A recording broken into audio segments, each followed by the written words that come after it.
Hey there, and welcome to this workshop on creating retro style animation in motion design, or I should say retro style motion design. We're not just focused on animation, we're focused on the design and the style and the animation. Here we are in scene number 2. And for this scene, we're immediately going to start with a new Maxon Cinema 4D file. So I'm going to click that. Okay, so I'm going to name this one. We're going to call this Pyramid. Click Save. And it's going to immediately launch up here inside of Cinema 4D Lite. And in Cinema 4D Lite, I'm going to select I'm going to select a pyramid. So here we go, pyramid. Now let's make this a little bit more interesting. First of all, let's make it upside down. So I'm going to click the rotate tool here. I'm going to click on this blue line here for rotation. I'm going to hold down Shift so that it snaps. And I'm going to rotate it. Actually, it's not going to snap. I'm going to rotate it 180 degrees, just like that. So there's our pyramid. I'm also going to click on this camera icon up here and click on camera. And I'm going to click on this little box here to look through the camera and go down to my coordinates here. I'm going to zero everything out. So 0, tab, 0, tab, 0, tab, tab, tab, tab, 0, tab, 0, tab. And now I need to pull back on the Z axis. So I'm going to pull back here. And I'm doing this so that I have a very centered scene. So that I'm looking straight on to this pyramid. So let's go -1,000. I'm very OCD about numbers like this. So -1,000, there we go. And let's make sure we're on display, hidden lines.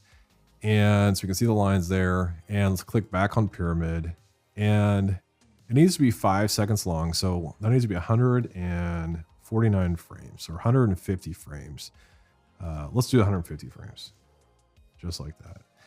And at frame 0, we're going to click here for the keyframe for rotation, just like we did in scene 1. Go to the very end of our timeline here and type in 358. Another one, another keyframe, and right click on the H animation, show F curve, load this up. Make sure both of them are selected and then hit linear, close, and then click play. And we should see a rotating pyramid that just loops around. Perfect. There we go. So now we need to add some more lines to this pyramid to make it a little bit more interesting. So with pyramid selected, go to our object here, and we can actually divide our segments up. So it's at 1. So let's try something like 8. And 8, you can immediately see a lot more visual interest here.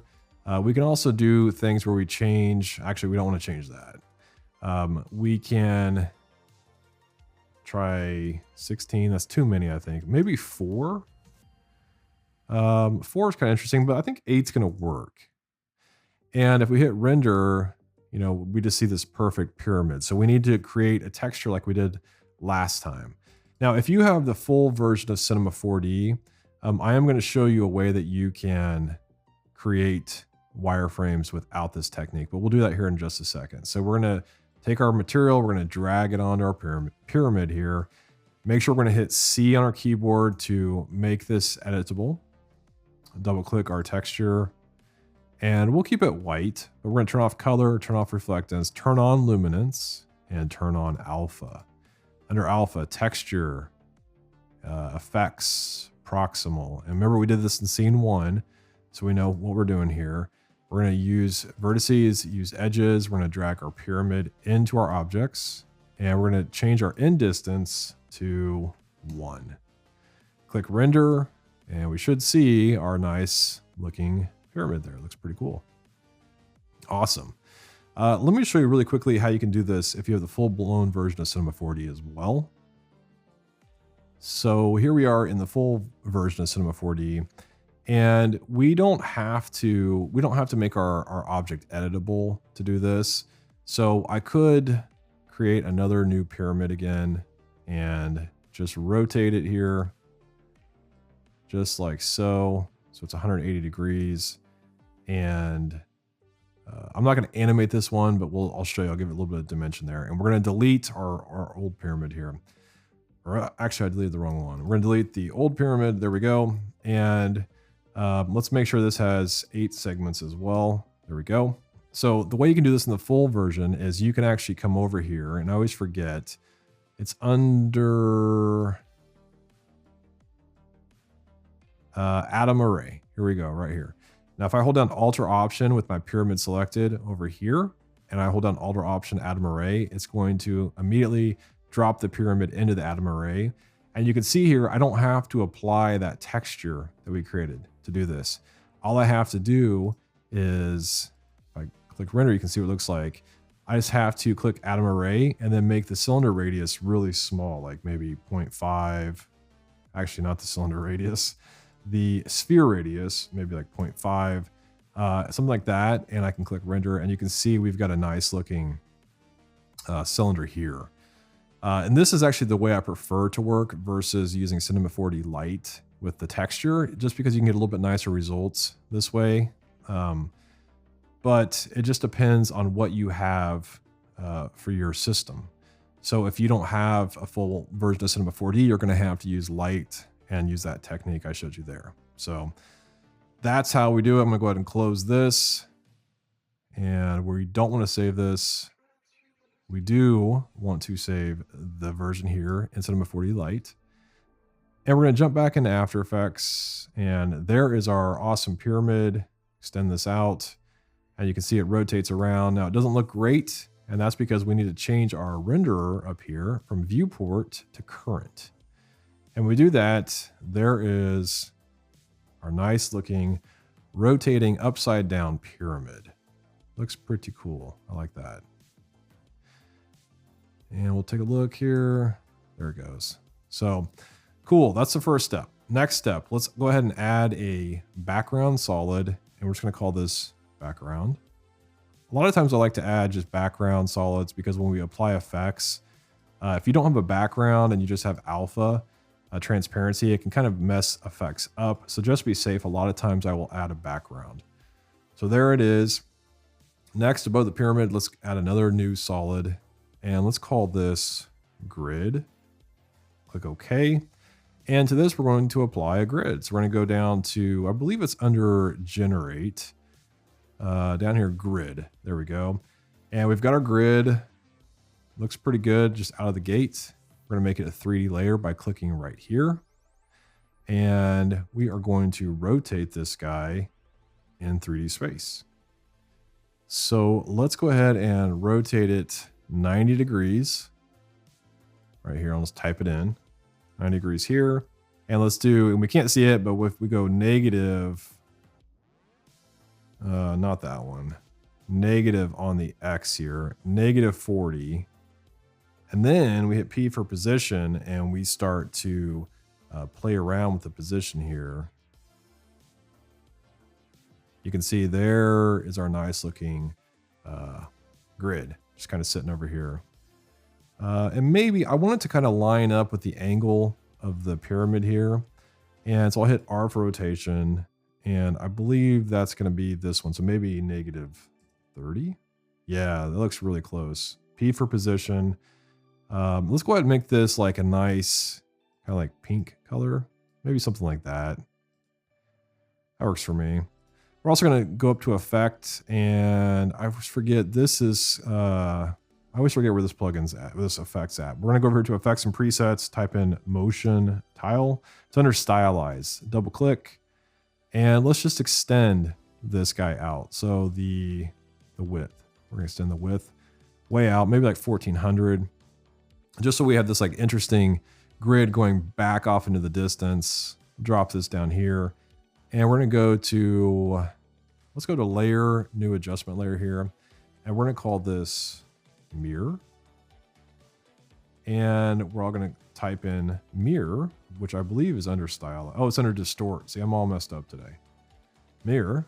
There we go. And we're going to change the angle here of our mirror. Before we do that, let's actually bring this guy to the center.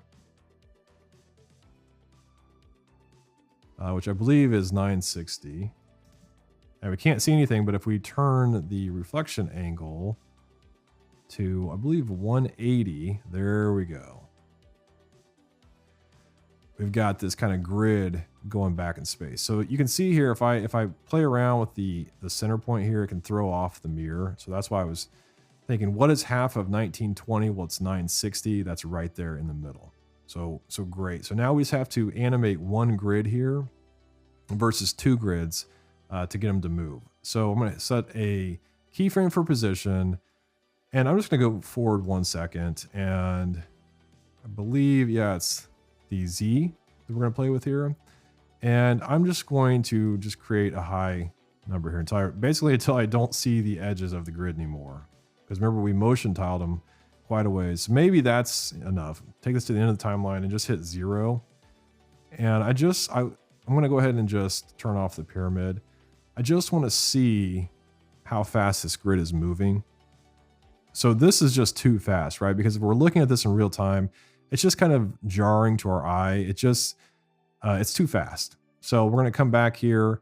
So we went from 0 here at the beginning to the end of our timeline, 8,000, basically 9,000. So let's go half that. Let's go 4,500. And let's just see how that looks. It's going to be half the speed. And that already looks a lot better. And I think that would probably work. Now, the other thing I need to do is I need to turn the pyramid back on. I'm going to go to half res, and I need to look at how fast this pyramid is rotating versus how fast this grid is moving.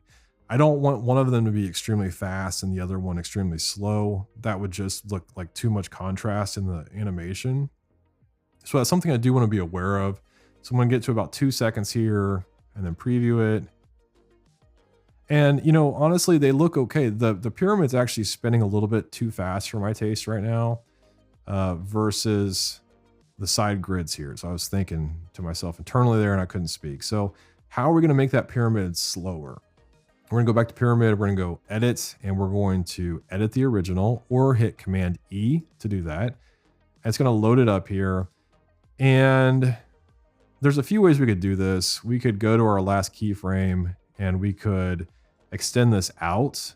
Like we could make our timeline actually longer. So if we go to, like, let's say it's 200 frames, it's okay because our After Effects timeline is 150 frames. So this keyframe will still be recognized. It just, we won't see it in After Effects. So maybe we'll go 250 frames and take this one out here to the end. Command S to save, come back in After Effects. Now the problem is this isn't going to create a loop. And I thought it'd be kind of cool if this looped, right? We've got a 5-second piece here. And I'm just looking at the speed now because it should be quite a bit slower. We'll go to about 1 second. Yeah, I mean, I already like that a lot better. But when we get to the end here, it's not going to loop back to the beginning. You can see here, this is the final frame. That's the starting frame. So that's a problem. Command E to edit. We're going to come back in here and bring this back to 150 frames. Bring the end of our timeline to 150 frames. And now what we can do is, instead of making this guy rotate 358 degrees, and I just noticed this is not exactly 180. Let's change that. We could go, you know, half of that. So 180, so 178. We could try that. Click OK. Right click, animation, show F curve, just to make sure they're still linear, which they are. Command S to save, jump back into After Effects, and let's preview this out and see if it's loopable. And it's real close to loopable. You can see two problems here. Number one is the grid is not looping because I didn't even focus on that when I built it. So I need to figure that out, how to loop it. But then look here, you can see a little jump right there, just a little bit of a jump. So if I jump back into the pyramid, Apple E, maybe I'll take this to frame 149, save, jump back into After Effects, and it's probably going to loop at this point. But let's also fix the grid here. So a lot of times what I'll do is I'll take a screenshot and I'm looking at where like this line is lined up, right? So this line needs to start just a little bit to the right. It needs to be just a little bit to the right when we end here. I know that's kind of confusing. So there we go. I can hold down, what is the shortcut here? Is it F? 9. No, that's not doing it. But this might work. You can see that's the starting frame. And this is the end frame. So it actually needs to come back just a hair right there. Okay, let's see what this does.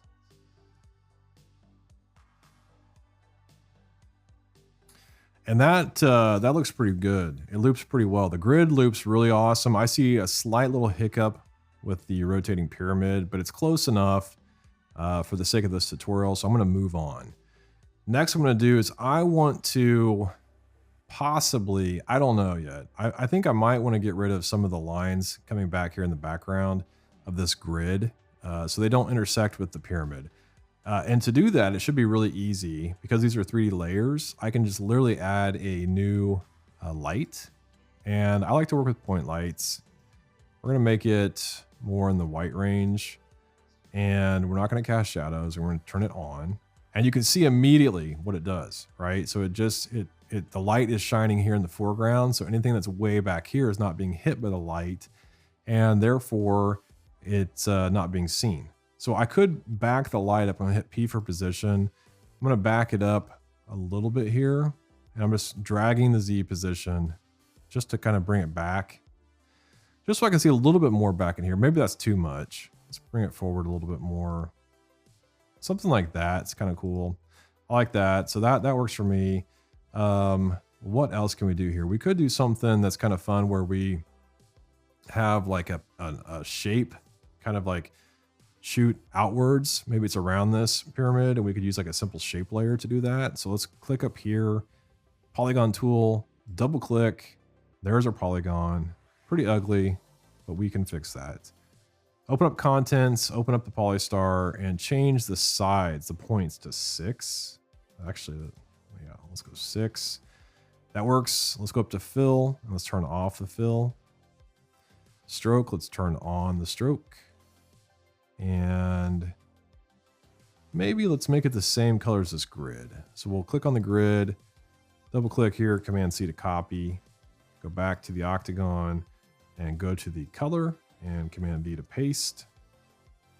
I like that. And all we have to do, I believe, is just scale these up or down, right? Actually, I take that back. Let's make it a little bit more interesting. Let's open up the contents, add repeater, and repeaters always default to the offset of the position. And I think that's just so we can see that there's repeating elements there. So let's zero out the 100 and let's go to scale and let's make them like scale up like this. This is kind of cool, right? So we'll start here at 0 and we'll start at 100%. We'll set a keyframe and maybe it takes like a second and it just kind of scales past the camera. Like boom, there it is. So boom, it kind of flies at us and kind of goes away. Now the original object here is a little bit big. So let's go into the polystar path and let's go into outer radius and let's just bring it down. Maybe it kind of sits behind the pyramid. Maybe something like that. It's always fun to see, like, if you drop it below certain things, like if we dropped it below the mirror, what would that do? It looks like it doesn't do anything.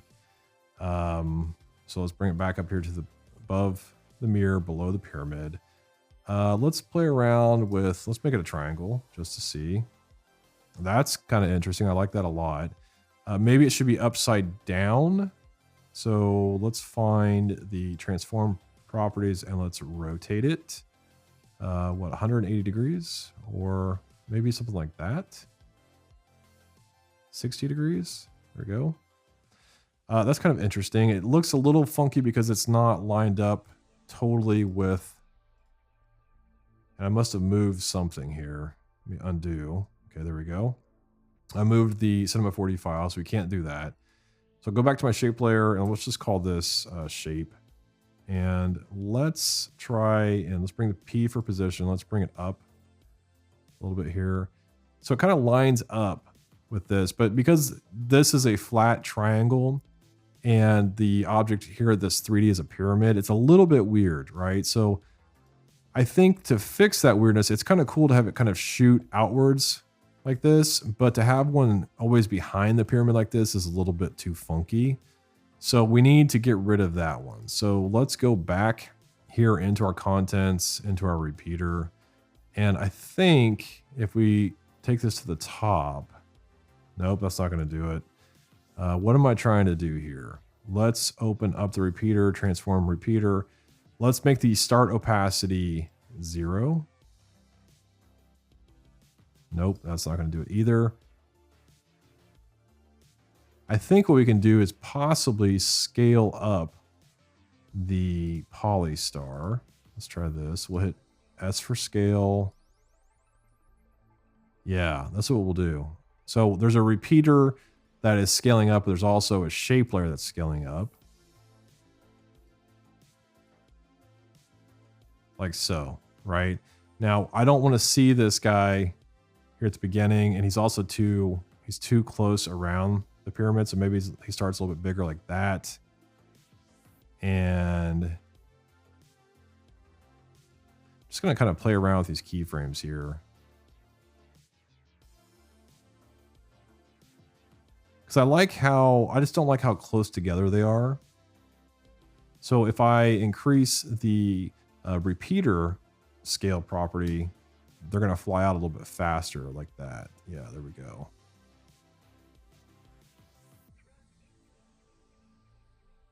That's kind of interesting. I like that. Maybe we'll start that about 10 frames in.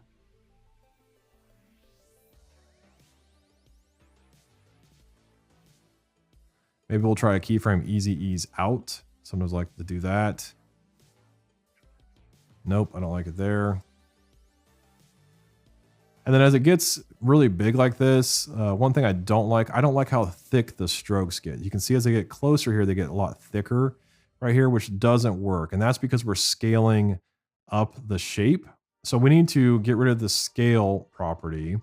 And instead we need to, actually we can keep it on there. What we could do is we could fade it out. So as it gets really close to the camera here, it just fades out to 0 and kind of just goes away. Yeah.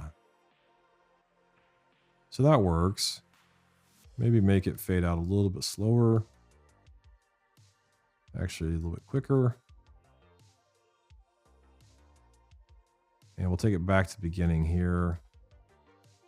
Maybe it'll fade in as well. So maybe it's 100% here, but it's 0 here. And a lot of times I like to just look at small sections like this that I'm previewing just to see what's working and what's not working. And I like that. I'm going to actually start it a little bit smaller. So we'll go back to 100% because it's 0% opacity. Yeah, that works pretty good. So now what we can do is just hit Option in bracket, because that's where the layer ends. And we can duplicate this layer and we could bring it back out maybe like at 2 seconds and then maybe again at 4 seconds. No, let's do maybe 120 it comes in. And then we'll do this one right here. And it should be kind of like a simple looking loop like this. So I think that works. Yeah, I like that. So now that we have our base assets here in our scene, let's start adding some effects to make them a little bit more interesting. To do that, let's go to Layer, New Adjustment Layer. And let's call this Glow, because I love glow. Effect, and we're going to use plug in everything again. Deep glow, and pretty powerful. Let's make it like a radius of 1000. Let's decrease the exposure by about half. Let's turn on chromatic aberration. And let's also increase the threshold to 40 and the smoothing to 20. And already you can see how much more interesting this looks, right? I mean, look at that. We've got a very like synthwave kind of vibe going on here. Now, one thing that's immediately standing out to me again is that this pyramid is this crazy white, and everything around it's like this purple and blue. So we need to fix that. So to do that, we need to make sure that we have the correct color. So we'll click the color, select it all, Command C to copy. We're gonna hit Command E on the pyramid to open it up. Double click our texture here. And under luminance is where we adjust the color, and Command V to paste. Command S to save, or file save project. Jump back into After Effects, and we should have a purple pyramid if this works. And if I solo it, it is not a purple pyramid. Let's go back in here. Let's just render this. So what's going on here? So let's double click again, luminance. For some reason, the luminance did not stick. I'm not sure why. So let's render this. Okay, now it's purple. So let's go file save. So for whatever reason, I must have deleted the color. I don't know how I did that. Back in here, there we go. Now it's purple. So looking pretty good. Now there's a lot, now all of a sudden there's a lot of purple going on, right? And I really like this kind of bluish purple. So Command E, I'm gonna open this up and maybe come into like this color wheel. And I'm going to find, it's pretty cool that they've got these different color pickers here that you can find like complementary colors like the green here, or we can find, basically it's much easier to help you select colors if you're challenged with that. But let's just go, maybe somewhere in here. Click OK, file save, back in After Effects. And I mean, that's pretty close. Maybe it's a little on the blue side. So back in Cinema, maybe right in here, file save, back in After Effects. Yeah, I like that. So it's looking pretty good. Pretty good. Let's go ahead and preview this. I like how it changes colors, and that's one of the perks of with plugin everything is that it has, I don't know what they built into it. I don't know if it's the chromatic aberration or what it is, but it has the ability to kind of add some life in the glow in the colors through the plugin. And I find it's just kind of like a happy accident a lot of times how it works. But looking at this, it's still too much on the blue side. So it's previewing, but I'm going to jump back over here and bring it a little bit more back up in here. File save.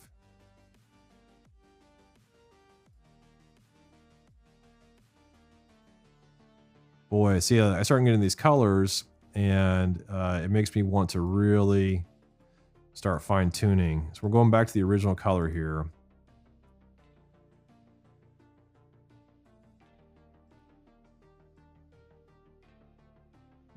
Maybe there. I also don't want to spend too much time on this. Yeah, that works for me. File, save, After Effects. I will preview this out and see how it looks. So there is our awesome animation so far. And this is looking more like synthwave versus retro. So let's make it look a little bit more retro at this point. So let's create a new adjustment layer. And we're going to call this one effects. And we're going to use an effect here from Red Giant Universe Stylize AV Club. All right, this plugin is the bomb. This thing is so cool. So immediately you can see what it's doing here. It kind of just gave it this, I don't know, kind of funky vibe to it. So we're going to start with here, source fuzzy, crank this up a little bit so it makes it a little bit fuzzy, source blocky. You know, maybe something like that.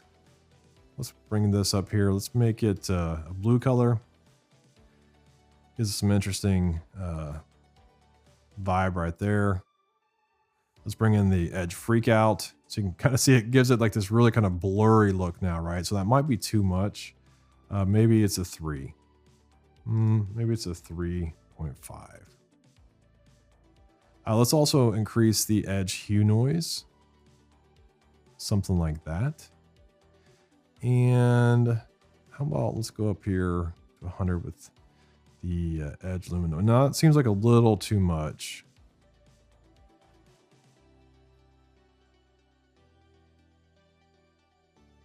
Let's go down to sharpen and let's increase that. Maybe like 70. Ooh, I don't know.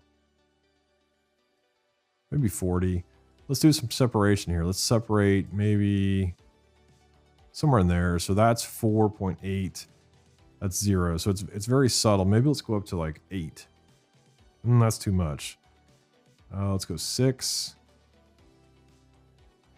And one thing I should have mentioned here is we need to be going full res for this plugin. This is not what it's going to look like. So there we go. See, immediately it looks better. I was wondering why it wasn't looking so great. This is one of those plugins that you just need to be at full res when you're looking at how it's coming across. There are certain plugins out there that you have to be at full res to really understand how they're going to display correctly. And if you're not, you're going to get some different looks. So let's add some post noise to this, maybe 50. I like that. Let's actually decrease it a little bit, maybe 35, maybe 15. Yeah, 20. Let's increase the jitter. This is just going to make it jump a little bit. And let's see how this is looking. So that's looking really nice.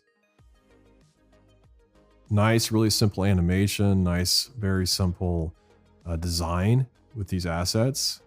It looks really great.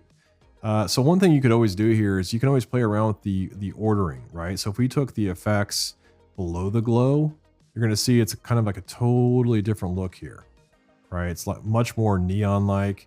I think I prefer this a little bit more. Something else you can always do is add another adjustment layer and call this time. Take it to the very top. And again, you could add an effect time, posterize time, and set this to something like 12. And it's going to be really apparent in animation, like when things are moving, like when these triangles are kind of flying at us, they're going to be much more steppy now. And it's going to look much more retro-like. Same for this pyramid as it's rotating. It's not going to be this totally simple, or it's not going to be a totally smooth rotation. It's going to be much more steppy and that much more retro-like to look at. So preview here. So again, you can see now all of a sudden it's much more in the retro world because it's posterized time with its animation. One final thing we could add here if we wanted to, let me save this, is we could come up here to our pen tool. And this is totally just like an extra step if you just wanted to do this. You don't have to. We can create a line and we'll make this line, make it 5 pixels wide. Whoa, not sure what happened there. We're going to make it white. Click OK. And we're going to right click and we're going to pre-compose this. And we're going to call this VHS lines. And it doesn't look very VHS, but we're going to make it. So we're going to double click, open this up, create a new solid, and we're going to make sure this is black. Okay. And this will be called noise. And this layer, we're going to apply noise and grain, add, let's see, fractal noise right there. We're going to change it from basic to threads, just like that. We're going to, let's see here, increase the contrast, something pretty high like that. Bring down the brightness, something like that. Bring down the complexity, pretty low like that. And then open up transform and bring down the scale quite a bit. Something like that. And then under evolution options, we're going to control or option click random seed. And we're going to type in random, if I can spell right, 0. to 10, 1, 2, 3, 10,000. So if we preview this, you can see now we've got this crazy looking noise in here, right? And I think I need to decrease the size even more. I want to make it pretty small. Yeah, something like that. Now we're going to take our shape layer, our line here, and we're going to set it to Luma Matte. So now we've got this kind of crazy looking noise here in this line, right? Which is starting to look like VHS noise. So we can take it a step further. And what we can do now is we can hit P for position, wiggle, and we can type in wiggle, parentheses, 30 times a second. We're going to move, let's say 800 pixels.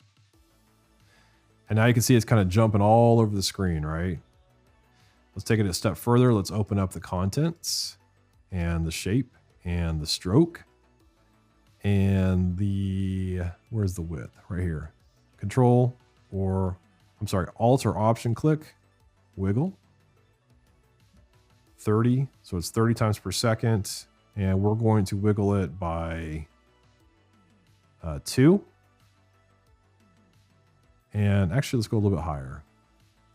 Let's try 4. That's too much. Try 3. So this just makes the stroke sometimes thicker, sometimes less thick. Actually, we're going to go back to 2. And finally, T for transparency, wiggle. And we're going to make it go 30 times per second at a rate of 100. And we're also going to drop the transparency here. So we're going to drop it to something pretty low, like 20%. So now you can see we've got these lines everywhere. Let's actually drop it even more. Let's drop it to 10%. So I want it to be pretty subtle. Now back in our comp, you're going to see, and I need to bring these lines down below the time. I also need to bring them probably below the effect. Yeah, you can see that color starts to come back in. Maybe below the glow. Nope, too much.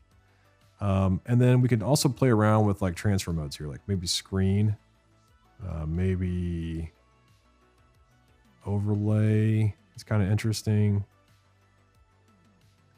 Overlay is going to make it much more challenging to see them.